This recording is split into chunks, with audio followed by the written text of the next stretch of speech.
Pregnancy में constipation होना बहुत कॉमन है। Hormonal changes, medicines, supplements and most importantly improper diet की वजह से प्रेगनेंसी में बहुत ही कॉमनली कॉन्स्टिपेशन नोटिस किया गया है। लेकिन कुछ डाइटरी मॉडिफिकेशंस की मदद से, कुछ लाइफस्टाइल चेंजेस की मदद से इस कॉन्स्टिपेशन को काफ़ी इफ़ेक्टिवली एड्रेस किया जा सकता है। और ये कॉन्स्टिपेशन क्यों होता है, उसके बारे में इस वीडियो में मैं यानी कि डॉक्टर पल्लवी मेहता आपको डिटेल में जानकारी देना चाहूँगी। इस वीडियो को आखिर तक देखना ना भूलें। प्रेगनेंसी में होने वाले कॉन्स्टिपेशन को समझने से पहले हम ये समझते हैं कि दरअसल कॉन्स्टिपेशन एग्जैक्टली किसे कहा जाता है। अगर दिन में एक बार आपका पेट साफ हो रहा है और अगर पेट साफ करने के बाद आपको सैटिस्फैक्टरी लग रहा है तो आपके मोशंस नॉर्मल है। अगर मोशंस हर रोज़ साफ नहीं आ रहे हैं, अगर मोशन क्लीन करने के लिए आपको बहुत ज़्यादा ज़ोर लगाना पड़ रहा है, अगर मोशंस बहुत कड़क हो रहे हैं, कठिन हो रहे हैं, तो आपको कॉन्स्टिपेशन की शिकायत है। कॉन्स्टिपेशन यानी कि कब्ज। तो प्रेगनेंसी में एग्जैक्टली कॉन्स्टिपेशन होता क्यों है? प्रेगनेंसी में औरतों के शरीर में प्रोजेस्टेरॉन नाम का एक हार्मोन सीक्रेट होता है। ये प्रोजेस्टेरॉन प्रेगनेंसी मेंटेन करने के लिए बहुत ही ज़्यादा ज़रूरी होता है। लेकिन ये प्रोजेस्टेरॉन जो है ये इंटेस्टाइन्स को यानी कि आंतड़ों को हल्का सा रिलैक्स कर देता है,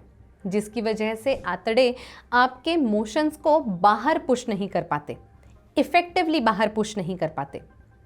आंतड़ों की एक रिदमिक मूवमेंट्स की वजह से ही अपना खाना आगे बढ़ता है और धीरे धीरे खाने में से न्यूट्रिएंट्स बाहर निकाल के हमारा खाना स्टूल्स बन जाता है। प्रेगनेंसी में होने वाले इस प्रोजेस्टेरॉन के इंक्रीज की वजह से आंतड़ों की मूवमेंट्स कॉम्प्रोमाइज़ हो जाती है और खाना इफ़ेक्टिवली यानी कि स्टूल्स इफ़ेक्टिवली बाहर नहीं निकल आता। जब स्टूल्स एक ही जगह पे जमा रह जाता है तब उनमें से पानी निकलते ही रहता है।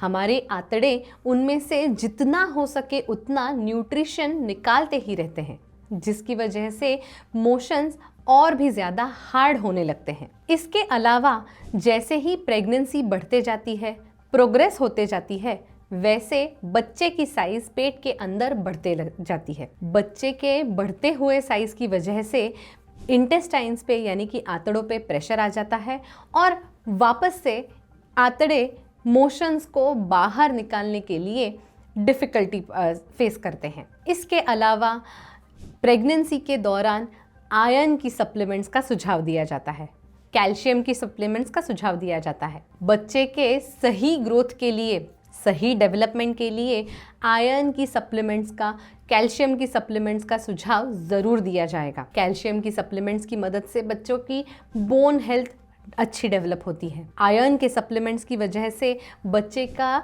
हार्ट और जनरल फंक्शंस अच्छी तरह से डेवलप होता है। प्रेगनेंसी में हीमोग्लोबिन कम हो सकता है, तो ये कम हीमोग्लोबिन की वजह से माँ और बच्चे को ज़्यादा तकलीफ ना हो, उसके लिए आयरन की सप्लीमेंट्स का सुझाव रेगुलरली दिया जाता है। आयरन और कैल्शियम के सप्लीमेंट्स की वजह से कॉन्स्टिपेशन की शिकायत बहुत ही कॉमनली देखी गई है। At the same time pregnancy में एक्सरसाइज की लेवल बहुत ही ज़्यादा कम हो जाती है।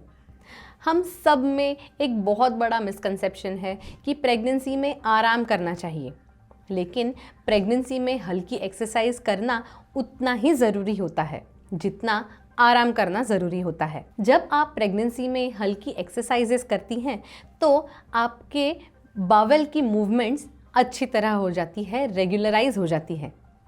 तो प्रेगनेंसी में कौन से प्रकार की एक्सरसाइजेस एडवाइजेबल है, ये समझने के लिए हमारा एक्सरसाइजेस इन प्रेगनेंसी का वीडियो देखना ना भूलें। कई बार पैरों में सूजन आ जाती है। पैरों में सूजन वाटर रिटेंशन की वजह से आती है। तो शरीर में ऑलरेडी वाटर एक्सेसिव मात्रा में मौजूद है, तो पानी का कंजम्पशन औरतें ऑटोमेटिकली कम कर देती हैं। इस लेस फ्लूइड इनटेक की वजह से भी कॉन्स्टिपेशन की शिकायत ज़्यादा बढ़ जाती है।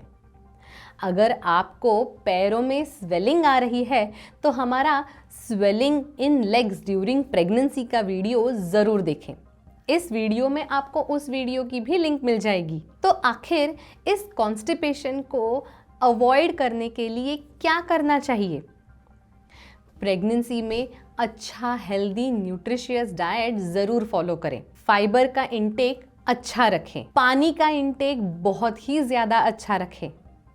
प्रेगनेंसी के पूरे दौरान अपना वाटर इंटेक, फ्लूइड इंटेक अच्छा और ऑप्टिमम रखना बहुत ही ज़्यादा ज़रूरी होता है। रेगुलरली एक्सरसाइजेज ज़रूर करें। माइल्ड फॉर्म ऑफ एक्सरसाइजेज जो एडवाइजेबल होती हैं उन एक्सरसाइजेस को ज़रूर फॉलो करें। लेकिन इन सारी चीज़ों को फॉलो करने के बाद भी अगर कॉन्स्टिपेशन की शिकायत दूर ना हो रही हो तो अपने गायनेकोलॉजिस्ट से ज़रूर पूछें। इस सब गोल की वजह से लेबर पेन इंड्यूस हो सकता है, इसीलिए प्रेगनेंसी के दौरान इस सब गोल को कंज्यूम ना करें। कॉन्स्टिपेशन रिलीव करने के लिए ओवर द काउंटर मेडिकेशंस का इस्तेमाल ना करें। प्रेगनेंसी के दौरान ओवर द काउंटर मेडिकेशंस नहीं लिए जा सकते। Thank you.